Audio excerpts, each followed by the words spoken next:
Hang 'Em High is a 1968 American revisionist Western directed by Ted Post. The film stars Clint Eastwood as Jed Cooper, an innocent man who survives a lynching. Inger Stevens plays a widow who helps him.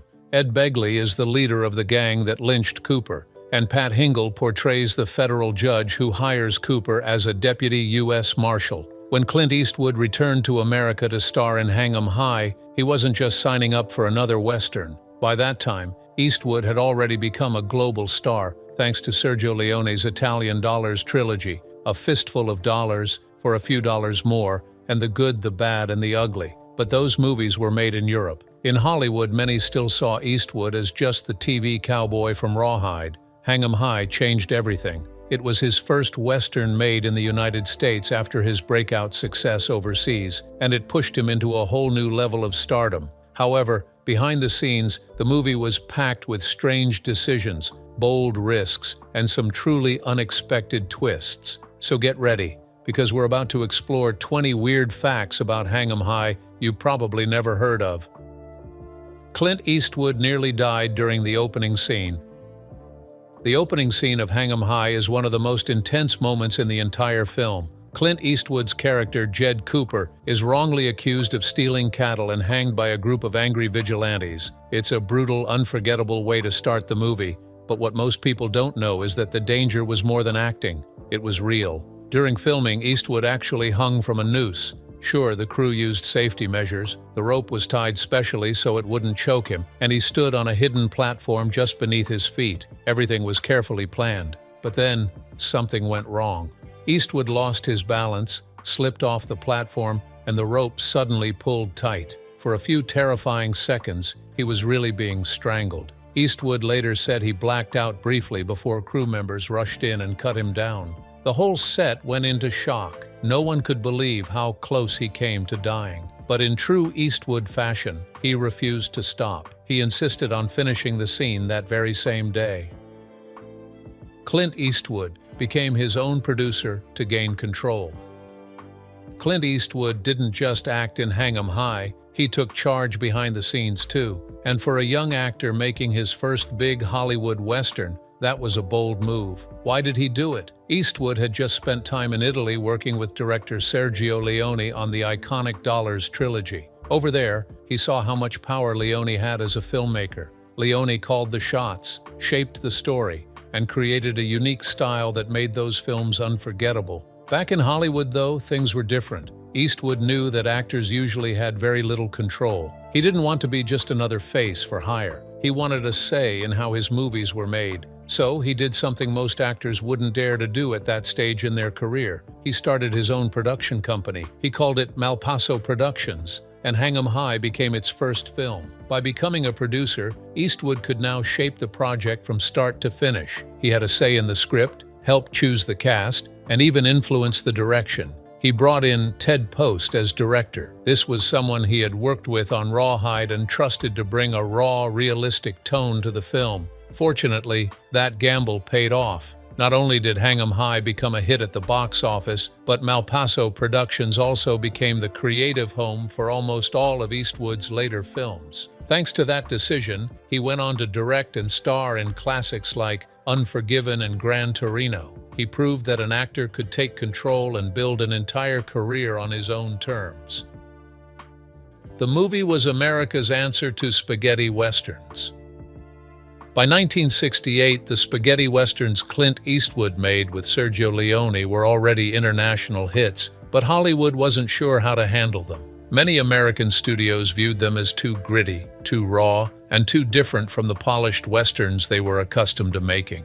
Hang 'Em High was created to change that. United Artists set out to create a film that blended Leone's brutal, stylized violence with a more traditional American Western story. What they ended up with was something unique. It felt like a spaghetti Western knockoff, but this time with Clint Eastwood himself leading the way, no longer an import, but an American movie star on American soil. The influences from Italy are impossible to miss. You can see them in the tight close-ups of eyes just before a gunfight, a classic Leone move. Eastwood's character isn't a clean-cut hero either. He's morally gray, quiet, and intense, very far from the smiling sheriffs of earlier westerns. The story leans heavily on ideas of justice, law, and the legal system, giving the film a structure that spaghetti westerns usually avoided.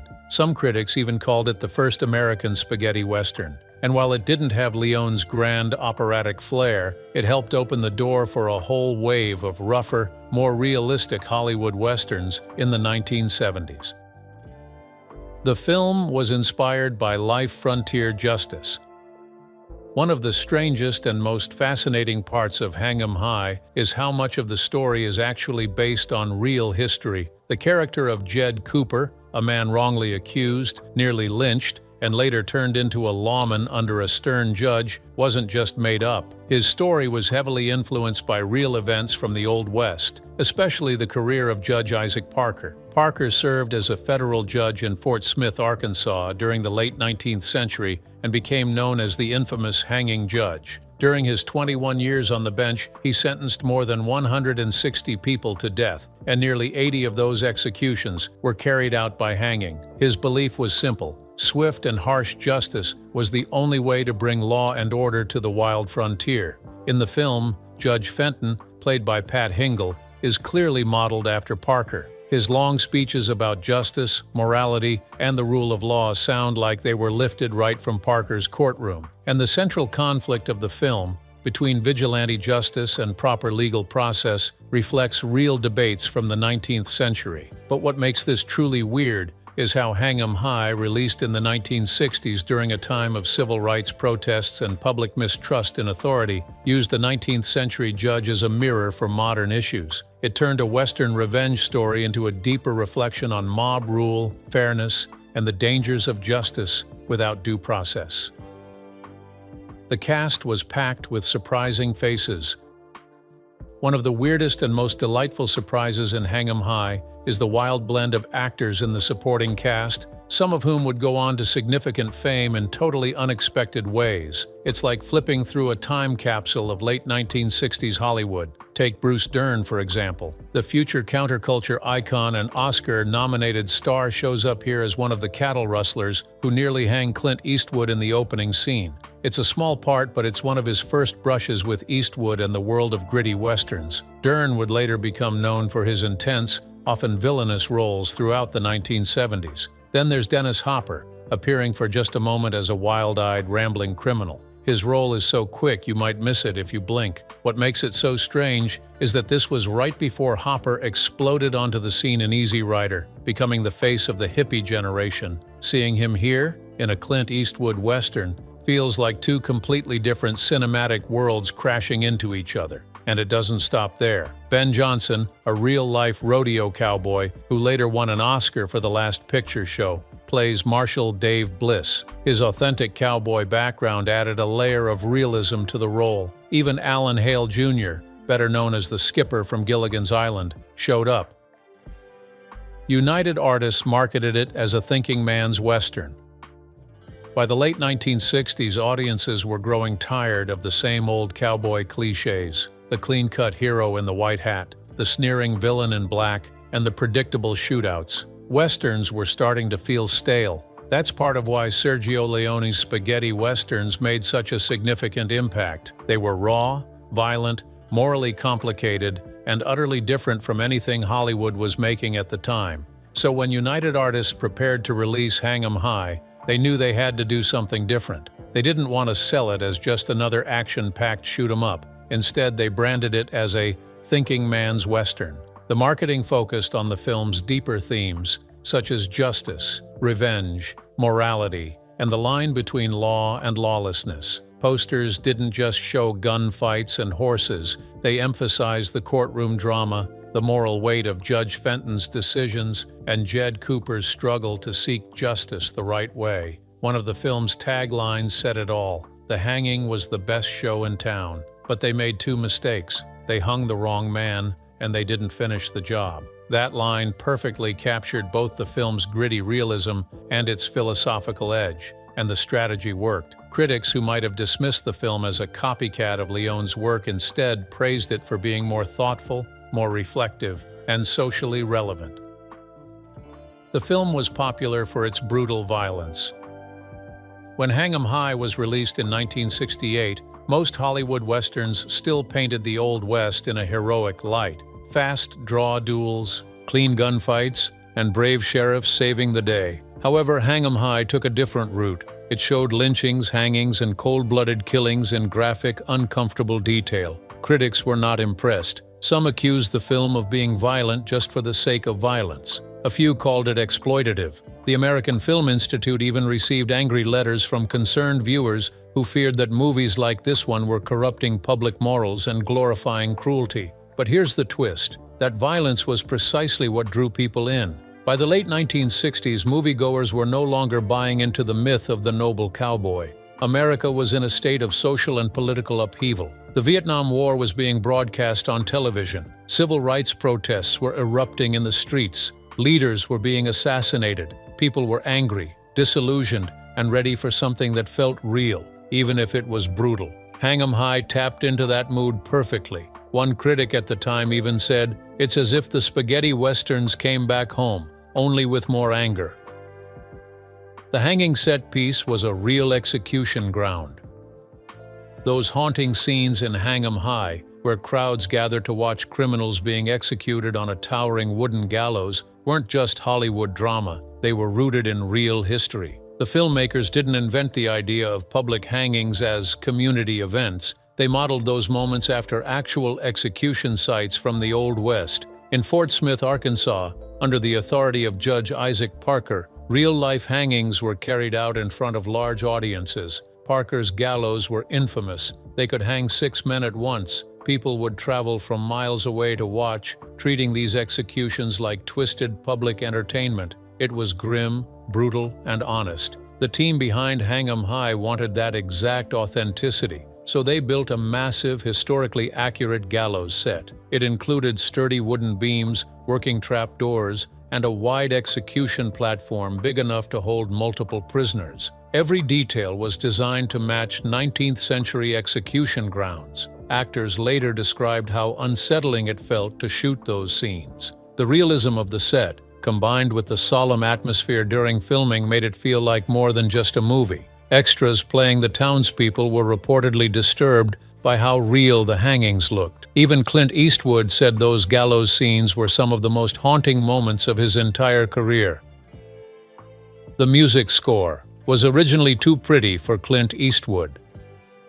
One of the most surprising details about Hang 'em High is its music. The score was composed by Dominic Frontier, best known for TV shows like The Outer Limits. But when Frontier delivered his first version, Clint Eastwood disliked it immediately. Eastwood felt the music sounded too polished and traditional. It didn't fit the film's brutal, violent tone. After working with Ennio Morricone on spaghetti westerns in Italy, Eastwood had a specific sound in mind. He wanted sharp horns, eerie guitar lines, and unsettling rhythms that would reflect the movie's darker atmosphere. Instead, Frontier had written a standard Hollywood Western score, smooth, safe, and orchestral. Eastwood and the producers pushed back. In response, Frontier revised the entire score. He introduced harsher tones, heavier percussion, and a more moody, tense feel. The final result was a bend. It didn't go as far as Morricone's experimental style, but it was still more aggressive and atmospheric than most westerns of the time.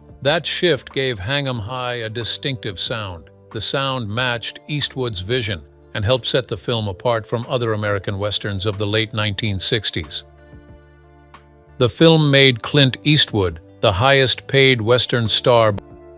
Before Hang 'em High, Clint Eastwood was still seen mainly as a TV actor who had gotten lucky with his success in Italy. Hollywood didn't quite take him seriously yet, but everything changed overnight after the film's huge success. The movie was made on a modest budget of about $1.6 million, which was considered low even for 1968, yet it grossed over $6 million at the U.S. box office, a massive return on investment at the time. As both star and producer, Eastwood earned a significant share of those profits. Suddenly, he was one of the most bankable Western stars in Hollywood, standing alongside legends like John Wayne. But unlike Wayne, Eastwood brought a darker, angrier, morally complex cowboy who didn't fit the old mold. Industry insiders were stunned at how quickly Eastwood's fees for roles skyrocketed. Within just a few years, he was commanding salaries higher than almost anyone else in the Western genre. Thanks to his production company, Malpaso Productions,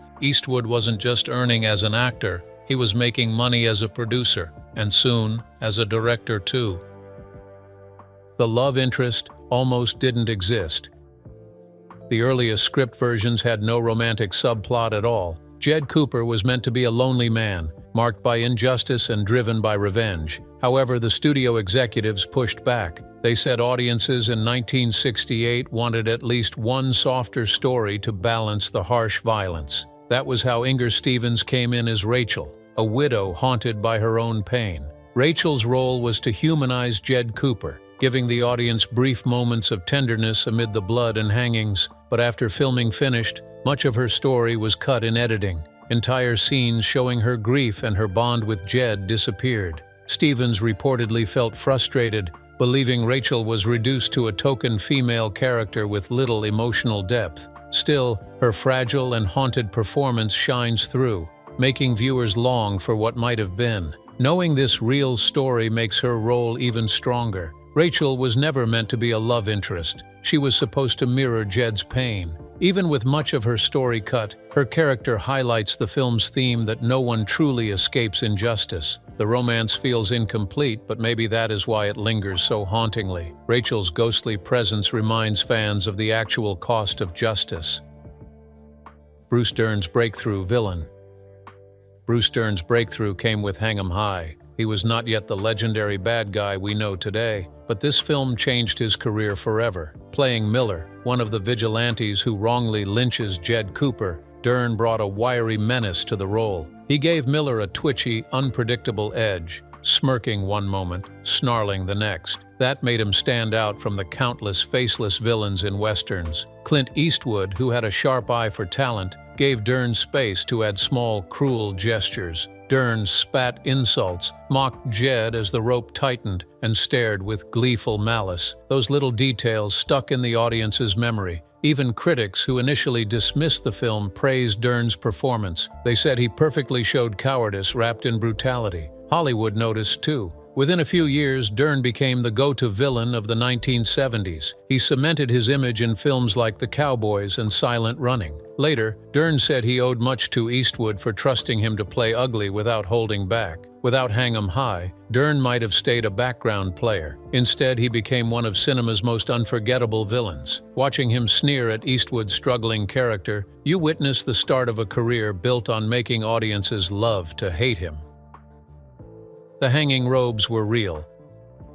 Pat Hingle's Judge Fenton wore more than a costume. He wore a piece of history. The wardrobe team based his robes on real judicial garments from late 19th century Arkansas, studying museum artifacts and sketches to get the details right. The result was a thick wool robe with heavy collars and layered sleeves, modeled after the ones worn by Judge Isaac Parker, the real-life hanging judge who inspired the character. Hingle took the role seriously. He wore the full robe even between takes, pacing the set like a man carrying the weight of law and judgment. Crew members said his presence felt intimidating, not just because of his performance, but because the robe made him look and feel like a real frontier judge. The New Mexico heat made the costume nearly unbearable, but Hingle refused to take it off. He believed that discomfort added to the realism. That decision paid off. On screen, Judge Fenton looked and felt authentic. The robe became more than clothing. It became a symbol of fear and absolute authority. Every sentence and hanging order carried weight.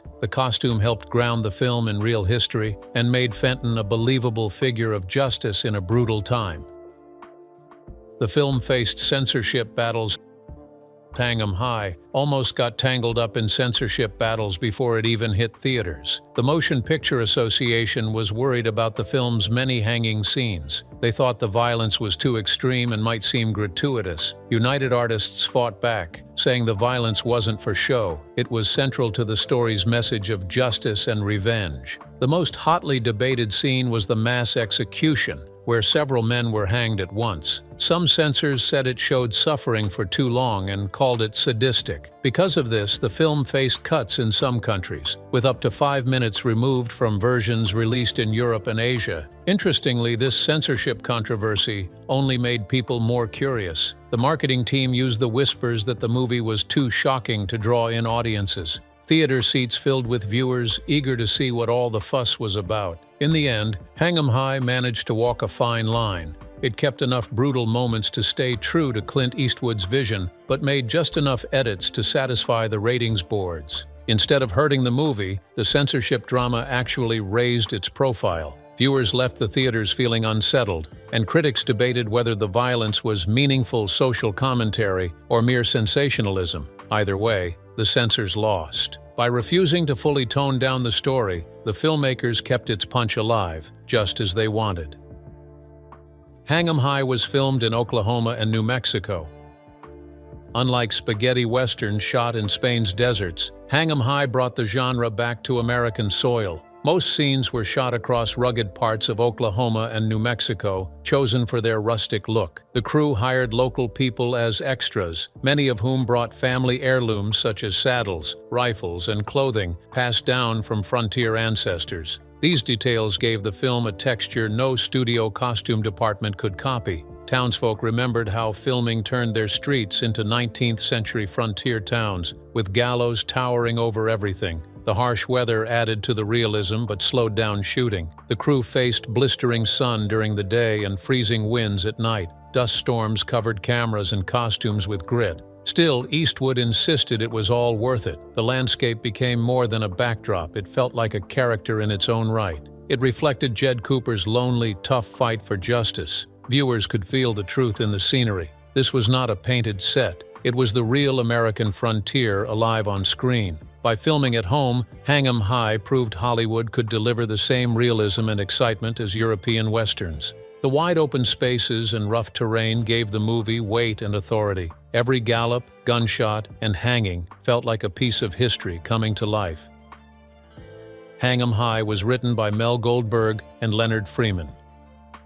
Both came from television. Freeman was best known as the creator of the hit TV crime drama Hawaii Five-0, a show that would go on to become one of the longest-running police procedurals of its time. Goldberg had also worked on several TV shows, primarily writing for episodic dramas. Together, they knew how to tell tight, structured stories, but writing for the big screen, especially a Western, was a whole different challenge. Interestingly, neither of them had much experience with feature films, and even though Freeman had some history with Westerns, it was mainly on the acting side. Years earlier, he had a small role in an episode of The Lone Ranger, one of the most iconic Western TV series of the 1950s. But writing a full-length Western movie, especially one that mixed action, violence, and social commentary, was new territory for both men. Despite their limited film background, their script laid the foundation for Clint Eastwood's first American Western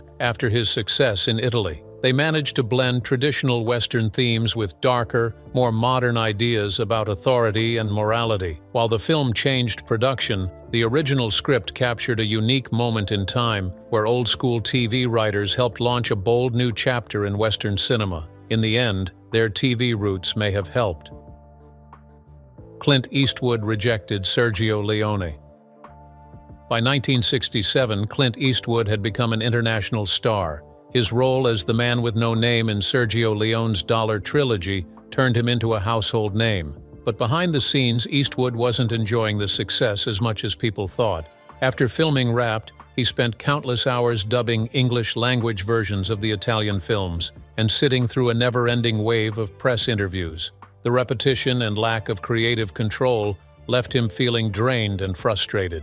So when Sergio Leone flew to Los Angeles to offer him another role, this time as the mysterious harmonica in Once Upon a Time in the West, Eastwood said no. He wasn't interested in starring in yet another spaghetti western, especially one with an ensemble cast. At that point in his career, Eastwood was eager to break away from Leone's style and make his mark in American cinema, where he could exercise greater control over his projects. Turning down the part was the right move at the time, but in hindsight, it was a missed opportunity. Once Upon a Time in the West became a cinematic masterpiece and is now considered one of the greatest westerns ever made. The role of harmonica went to Charles Bronson, and the film further confirmed Leone's legacy. As for Eastwood, he had already started charting his own path, but that one decision showed how quickly fortunes could shift in Hollywood's golden age of westerns. Clint Eastwood was wary of typecasting. Clint Eastwood thought carefully about which film to star in next. He knew most people only recognized him as the man with no name from the spaghetti westerns. He wanted to avoid being stuck in the same typecast role, but still sought a tough character, the kind that had made him famous. When he read the script for Hang 'Em High, Eastwood also appreciated that the story reminded him of the Ox Bow incident, one of his favorite Western films. That mix of justice, morality, and tension spoke to him. Because of this, he agreed to play Jed Cooper, the film's main character. But he wanted more control over the project, so he set one condition. He would only take the role if he could also serve as a producer. This gave Eastwood a say in how the movie was made, from casting to final edits. It was an essential step for him, marking the start of his move toward greater creative power in Hollywood. Once Clint Eastwood agreed to star in Hang 'Em High, he wanted a decisive say in who would direct the film. He was determined to work with someone he could trust. Naturally, he thought of Sergio Leone, the Italian director who had made him famous with the Dollar Trilogy. But Leone was already busy directing Once Upon a Time in the West and had to turn down Eastwood's offer. With Leone unavailable, the studio behind the movie, United Artists, started making a long list of well-known directors they thought might be a good fit. Names like Robert Aldrich and John Sturges were considered. However, Eastwood was not convinced. He wanted someone he had a history with, someone he trusted to bring the right tone to the film. That's when Eastwood backed Ted Post, a director he knew well from television.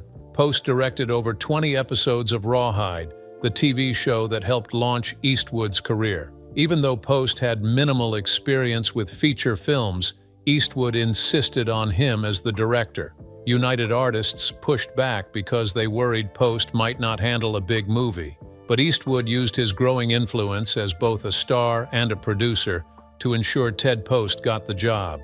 His choice showed Eastwood's increasing power in Hollywood and his desire to keep control over the projects he worked on. There was a big Rawhide reunion. When it came to casting Hang 'Em High, director Ted Post wanted to work with actors he and Clint Eastwood already knew from their past projects. So, many of the actors from Rawhide were offered roles in the film, including Pat Hingle, Ed Begley, and Charles McGraw. This familiarity helped create a comfortable working atmosphere on set and ensured the cast could deliver solid performances. One key role to cast carefully was Rachel Warren, the movie's love interest. Ted Post chose Inger Stevens, a relatively unknown television actress at the time. Interestingly, Stevens was hesitant about joining the film because she didn't even know who Clint Eastwood was. This is ironic, given the reports that later surfaced of an affair between Stevens and Eastwood during filming. Hang 'Em High also featured several notable cameos from actors who would go on to become Western legends. A young Bruce Dern appears in the film years before his long career in classic Westerns like The Cowboys, Wild Bill, Django Unchained, and The Hateful Eight. Dennis Hopper also had a small role in the movie, appearing just months before he shot to fame with Easy Rider. These early appearances helped make Hang 'Em High not just a stepping stone for Eastwood, but a fascinating snapshot of Hollywood talent on the brink of significant success. Clint Eastwood gave the most input. Once filming started, Clint Eastwood got very involved in the production, especially with the script. He often changed dialogue and tweaked small details to make scenes feel more natural and believable. For example, Eastwood moved a scene set initially in a saloon because he thought it made more sense for the story. Eastwood also took the lead in choreographing the fight scene with Bruce Dern, shaping it almost entirely himself to make it feel authentic and intense. But the most significant change he made was adding an early scene where Jed rescues a calf from being swept away in a river. Eastwood understood that for the rest of the movie, he would be playing a cold, vengeful character, So he wanted to show right away that Jed wasn't just some ruthless killer, but a good man who cared. That moment with the calf gave the audience an apparent reason to root for him and set him apart from the more self-serving anti-heroes Eastwood had played in his previous films. This early heroic gesture added depth to Jed's character and helped balance the darker themes that followed.